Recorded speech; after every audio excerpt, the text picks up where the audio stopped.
Fala, povo de Deus, 11º dia da nossa série, a graça de Deus, 2 Coríntios capítulo 11. E hoje Paulo vai trazer um ensinamento aqui poderoso pra gente, amém? Além de um grande exemplo de fé. Espero que vocês suportem um pouco da minha insensatez. Sim, por favor, sejam pacientes comigo.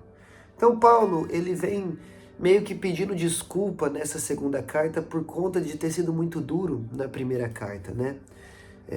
Ele não se arrepende da primeira carta ter sido duro, porque era necessário para o arrependimento, mas ele se entristece em ter sido duro, né? É como um pai que às vezes precisa castigar o seu filho.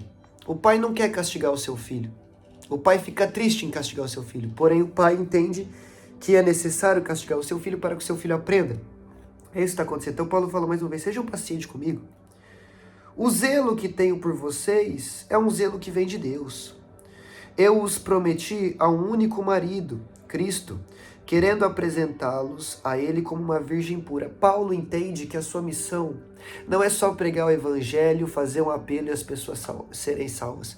Paulo entende que a sua missão é levar essas pessoas até Cristo de forma santa, como uma virgem pura.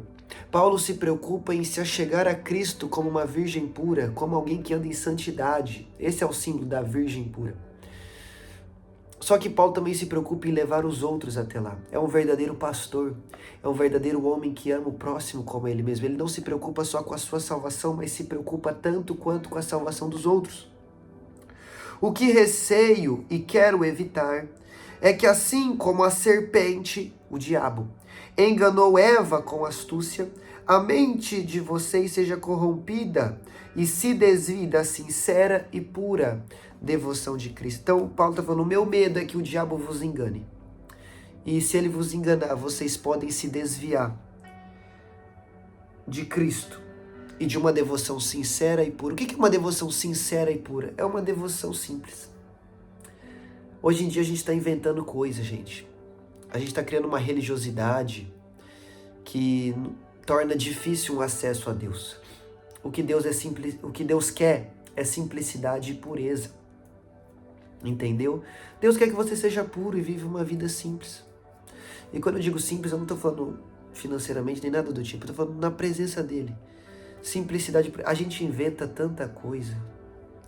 A gente cria na nossa cabeça que tem que ter palavras bonitas, e que tem que ter isso, e que tem que ter aquilo, e que tem que ter um curso de teologia comprovado pelo MEC.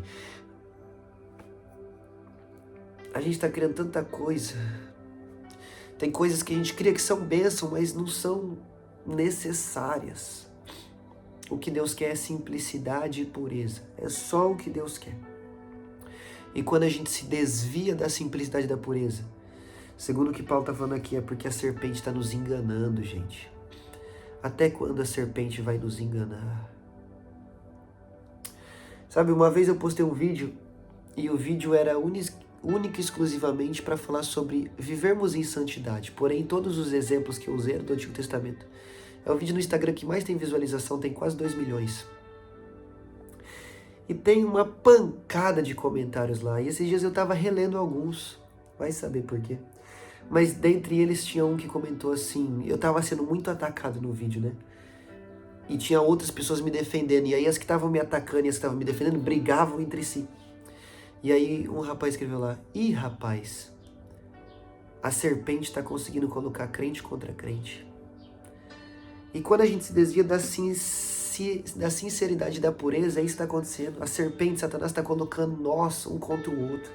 A minha igreja é melhor. Ah, mas a tua igreja tem parede preta. Ah, mas e a tua que solta fumaça? Ah, mas a tua não solta. Ah, na sua só tem palavra e na sua só tem revelação. Tá colocando um contra o outro. Nossa, mas na minha o louvor é muito melhor. Mas aqui o apóstolo aqui, ele tem teologia, na sua não tem. Mas aqui você já viu o coral? Ah, e aí que os irmãos não dão glória a Deus, não bate palma? Mas aqui a nossa recepção é incrível. Ah, mas no fim do nosso culto a gente tem cantina. Uma competição. Ah, quem batizou mais pessoas? Quem salvou mais? Ah, eu fiz um apelo, veio 10. Ah, fulano fez um apelo, veio 30. A gente tá ficando louco. A gente tá criando uma disputa entre nós mesmos. fugindo da simplicidade e pureza. A serpente está nos enganando.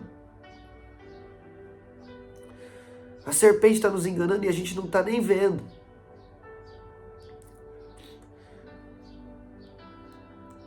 Sabe o que Deus me ensinou uma vez? Para nós crentes, isso é para nós crentes, tá bem? O maior perigo não é ser um filho pródigo, porque quando você sai da casa do pai, você sabe que você saiu da casa do pai. Ovelha perdida é outro caso, estou falando para nós crentes. Ovelha perdida é alguém que ainda não se converteu a Cristo. O maior perigo é ser uma dracma perdida. É estar na casa do pai, mas tá perdido. A serpente está enganando muita gente. Tem muita gente na casa do pai, mas é dracma. É dracma perdida. Se perdeu, foi perdido e tá ali. E levanta a mão no domingo e toma Santa Ceia no primeiro domingo do mês. E canta louvor, dizime oferta. Se bobear até prega e canta no altar. Mas é dracma perdida. Já perdeu a simplicidade, já perdeu a pureza. Tá ali batendo cartão, tá ali como se fosse um clube que você vai ao domingo e à quinta-feira. Precisamos voltar à simplicidade e à pureza do Evangelho. Relacionamento com Deus vai muito além de religião, gente. Relacionamento com Deus é uma coisa íntima, é uma coisa poderosa, é uma coisa transformadora.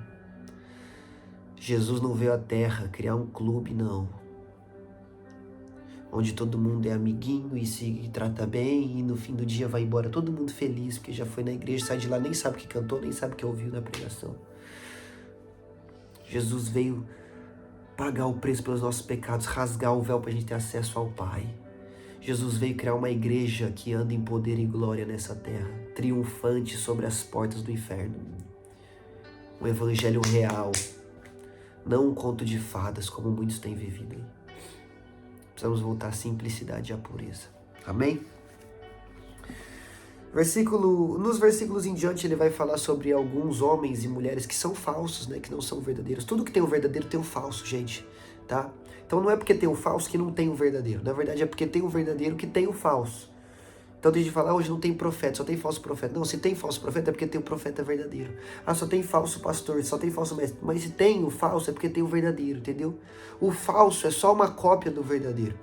Aí tem gente que fala assim, ai, você viu esses movimentos que os crentes estão fazendo nas igrejas pentecostal? É igualzinho que faz em terreiro, é igualzinho o que tal entidade faz. Deixa eu te falar um negócio. Não é o movimento do Espírito Santo que está copiando o movimento de outros espíritos. Você entende? É o movimento de outros espíritos que copiam o do Espírito Santo aqui. Entendeu? Não é o verdadeiro profeta que copia o falso. É o falso que copia o verdadeiro. Pegou a visão? Então não é porque tem algo que é falso, ou que é errado, ou que não está de acordo com a Bíblia, que do outro lado não existe o verdadeiro. Ou que do outro lado está copiando. Simplicidade e pureza. Enfim, ele está falando de pessoas que são falsas. Versículo 13. Pois tais homens são falsos apóstolos, mas se tem os falsos apóstolos, tem os verdadeiros. Paulo é um verdadeiro aqui nessa época. Obreiros enganosos. Se tem obreiro que engana, tem obreiro que fala a verdade. Fingindo-se apóstolos de Cristo. Se tem gente que finge, tem gente que realmente é. Isso não é de se admirar, pois o próprio Satanás se disfarça de anjo de luz. Portanto, não é surpresa que os seus servos finjam que são servos da justiça. O fim deles será o que as suas ações merecem. Então, Paulo está falando que Satanás, o líder dos demônios, ele se veste de anjo de luz. E que os seus servos fazem a mesma coisa. Então, quem não serve a Cristo, serve a quem? A Satanás. Satanás faz o quê? Se veste de anjo de luz. Por quê? Porque ele engana. Ele é a serpente que engana. Então, ele se veste de anjo de luz para enganar aqueles que não têm conhecimento. Por isso que Paulo fala em Gálatas 1:8. Se um anjo do céu descer e vos apresentar um evangelho que não é o verdadeiro, que seja anátema, que seja amaldiçoado. Quem é esse anjo que desce e prega um evangelho que é mentira? Quem é? São os demônios. Demônios são chamados de demônio, mas também pode ser chamado de anjo caído, porque eles eram anjos que caíram do céu. Satanás é um anjo caído. Então, em Gálatas 1:8, quando um anjo aparece e te ensina um evangelho mentiroso, é um anjo caído. É Satanás vestido de anjo de luz. Existem hoje religiões que são baseadas em visões que homens tiveram de anjos e lhes apresentaram um evangelho diferente. Existem hoje religiões que são baseadas exatamente nisso que Paulo está falando. Então tem gente que tem visão de anjo, que ouve a voz de anjo. Tem gente que nem acredita nisso, mas tem gente que tem essas experiências, mas o que esse anjo ensina está contra a Bíblia. Esse anjo é um anjo caído, é Satanás enganando. Entendeu? Nem todo sonho que você tem é de Deus. Você pensa que é de Deus, não é tudo de Deus, não. Tem coisa que só vem para trazer confusão, você acha que é de Deus. Nem toda revelação que você tem é de Deus. Só traz confusão, você acha que é de Deus. Então Satanás se veste de anjo de luz. Aí ele fala, os servos de Satanás fazem a mesma coisa.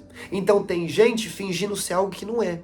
Aí tem falso pastor, tem falso apóstolo, tem falso mestre, tem falso profeta, tem falso evangelista, tem falso obreiro, tem falso irmão, tem falsas igrejas. Tem um monte de coisa. Por quê? Porque eles são servos de Satanás. E Satanás faz o quê? Engana. Então Satanás enganou eles e eles enganam outras pessoas. Eu não quero ser enganador e muito menos enganado. Como que eu faço isso? Ficando na simplicidade e na pureza do evangelho. Bíblia. Bíblia. Existem muitas mentiras, mas verdade só tem uma. Cristo é o caminho, a verdade e a vida. A verdade, ele é a verdade, singular, verdade só tem uma, que é Cristo. Como não ser enganado por muitas mentiras, conhecendo a única verdade, conhecendo a palavra de Deus, porque Cristo é a palavra e o verbo se fez carne. Diz em João 1, no Apocalipse a Bíblia diz, e o seu nome é a palavra de Deus. A palavra é o pão que nos alimenta. Jesus falou, eu sou o pão da vida. Então Jesus é a palavra. Então, para eu não ser enganado pelas falácias e mentiras da serpente, do anjo de trevas que se veste de luz, tem que conhecer a palavra. Lâmpada para os meus pés é a tua palavra. Luz para o meu caminho, é o que me ilumina, é o que me guia. Guardei a tua palavra no meu coração para não pecar contra ti. O erro de vocês está no fato de não conhecer a Escritura e nem o poder de Deus.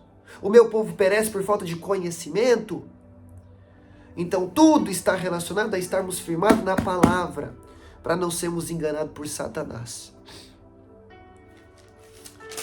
Amém? Tá entendendo a importância de você conhecer a palavra? Agora, se você quiser ser enganado pela serpente, aí não conhece a palavra mesmo, não. Aí não lê a Bíblia mesmo, não. Fica no Netflix. Fica vendo vídeo no YouTube de outras coisas. Se você quer ser enganado pelo anjo de trevas que se veste de luz, fica na piscina o dia inteiro. Não busca Deus, não. Não vai na igreja no domingo, não. Não vai, não. Vai ser difícil da serpente te enganar, né? Satanás só enganou um terço dos anjos no céu, que adoravam a Deus em face a face. Enganar um ser humano deve ser super difícil para ele. Ah, mas eu já conheço, não preciso ir na igreja, não. Ah, eu já conheço, não preciso ler, não. Ah, eu já conheço, não preciso orar, não.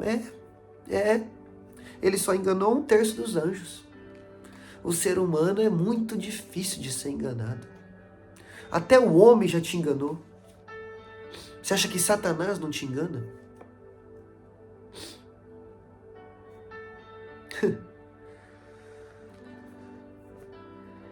Precisamos voltar à simplicidade e à pureza de Cristo. E aí, mudando de assunto aqui, mas encerrando, versículo 24. Agora Paulo vai dar um exemplo de vida. E ele fala, 5 vezes recebi dos judeus 39 açoites. Foi açoitado com 39 chicotadas, 5 vezes. Faz a multiplicação aí, vê quantos chicotes ele tomou. 3 vezes fui golpeado com vara, 1 vez apedrejado. 3 vezes sofri naufrágio. Passei uma noite e um dia exposto à fúria do mar. Estive continuamente viajando de uma parte a outra. Enfrentei perigos nos rios, perigos de assaltante, perigo dos meus compatriotas, perigo dos gentios, perigo na cidade, perigo no deserto, perigo no mar, perigo dos falsos irmãos. Trabalhei arduamente, muitas vezes fiquei sem dormir, passei fome, passei sede. Muitas vezes fiquei em jejum, suportei frio e nudez, e além de tudo isso, enfrento diariamente a pressão interior, a saber, a minha preocupação com todas as igrejas. Foi açoitado, foi chicoteado, foi apedrejado, apanhou com vara, foi espancado, passou um dia e uma noite na fúria do mar, passou frio, passou calor, passou fome, passou sede, se preocupa com todo mundo, passou perigo no rio, perigo no mar, perigo com assaltante, perigo com tribulação, perigo com falso irmão, perigo com isso, perigo com aquilo. E além de tudo isso, ainda diariamente tem uma pressão interior, um zelo que consome ele para saber se o irmão tá bem. Ele tá sendo apedrejado, ele tá pensando, será que o fulaninho tá bem? Ele tá sendo chicoteado, ele tá pensando, meu Deus, a igreja lá em Éfeso, Senhor, aquele casamento, será que vai dar certo? Ele tá sendo naufrágio, ele tá sofrendo naufrágio. Ele tá pensando, ó Deus, e os Gálatas? Como é que será que tá a fé deles? Esse homem viveu uma vida constantemente de pressão e dificuldade. Mas em nenhum momento ele parou. Em nenhum momento ele abandonou a Cristo. Em nenhum momento ele desistiu da sua fé. Combateu o bom combate, acabou a carreira e guardou a sua fé. Foi recebido no céu com festa. E quanto a mim e a você? O que é que tem nos parado? O que é que tem nos feito murmurar, reclamar com Deus, questionar ao Senhor? Precisamos voltar à simplicidade e à pureza do Evangelho. Precisamos urgentemente voltar à essência. A gente se perdeu. A maioria das pessoas que me ouve do Brasil. Ser crente no Brasil é muito fácil. Ser crente no Brasil é muito fácil. Em Portugal é fácil também. É difícil converter os outros, mas ser crente, se você já é fácil. Não tem perseguição nenhuma, não tem ataque nenhum. Sabe o que uma vida cristã fácil faz? Faz da gente cristãos fracos. Vai ver a fé do cristão que mora na Coreia do Norte. Vai ver a fé do cristão que mora no Oriente Médio. Eles estão prontos para morrer por Cristo todo dia. Vai ver a fé do cristão que mora na China. Que mora na África. Ali é de verdade. Porque ali tem perseguição. Deus nos livre das perseguições. Deus nos guarde em plena e perfeita paz. Amém? Em nome de Jesus. Mas que de uma forma sobrenatural Deus também nos livre de ser cristãos fracos e frágeis. Qualquer coisa vira cara. Eu conheço gente que queria sair da igreja porque o obreiro não dava boa noite. Pelo amor de Deus. Tá de brincadeira? Você serve a quem? Você tá na igreja por causa do quê? Você tá ouvindo a quem? Ao Senhor ou ao anjo de trevas que se veste de luz? Vamos acordar. Amém? Evangelho é coisa séria. Vida com Deus é coisa séria. E morreu por nós por causa disso. Tá na hora da gente levar isso mais a sério. Amém? Um beijo no seu coração, que Deus te abençoe. Te espero aqui amanhã no capítulo 12.